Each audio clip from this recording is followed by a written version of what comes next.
Madam, మనం చూస్తే కనుక చాలా రకాలైన హెడేక్స్ ఉంటాయి. సో అసలు ఈ హెడేక్ అనేది ఏ విధంగా వస్తుంది? అసలు ఈ హెడేక్లో ఎన్ని రకాలు ఉన్నాయి? హెడేక్ అనేది మనకి చాలా కామన్గా చూసే కంప్లైంట్ అనమాట ఓపీలో. It is the most common neurological complaint that we see in the out patient departments. మనకి రోజు ఓపీలో మనకు వచ్చే పేషెంట్స్లో it is the most common and most neglected symptom కూడా అనమాట.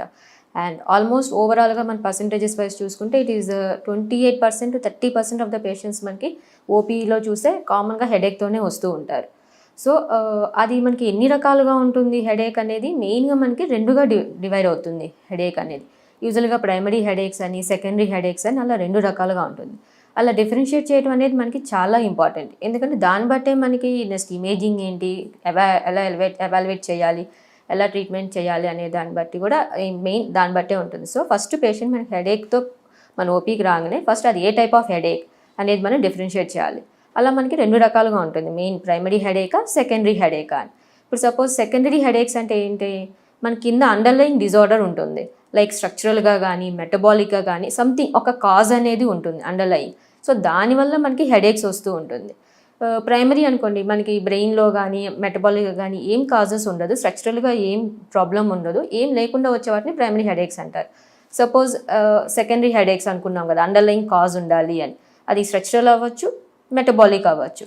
సపోజ్ స్ట్రక్చరల్ అనుకోండి, అంటే ఏదైనా ఒక ప్రాబ్లం అది ఇంట్రాక్రేనియల్ అంటే బ్రెయిన్ లోపల అయ్యి ఉండొచ్చు, లేదంటే ఎక్స్ట్రా క్రేనియల్ బ్రెయిన్ బయట అయినా అయ్యి ఉండొచ్చు.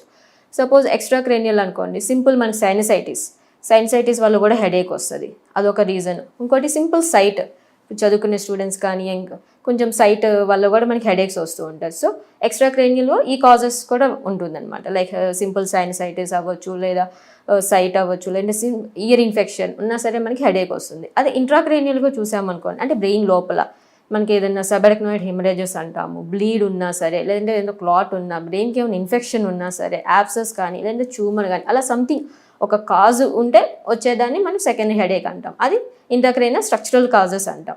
ఇంకా ఇవి కాకుండా మనకి మెటబాలిక్ కాజెస్ కూడా ఉంటాయి headache, like carbon monoxide, CO2 retention కానీ, CO పాయిజనింగ్ కానీ, ఇట్లా వల్ల హెడేక్ రావచ్చు. సో ఇవన్నీ ఏం లేకుండా వస్తే వాటిని ప్రైమరీ హెడేక్స్ అంటాం.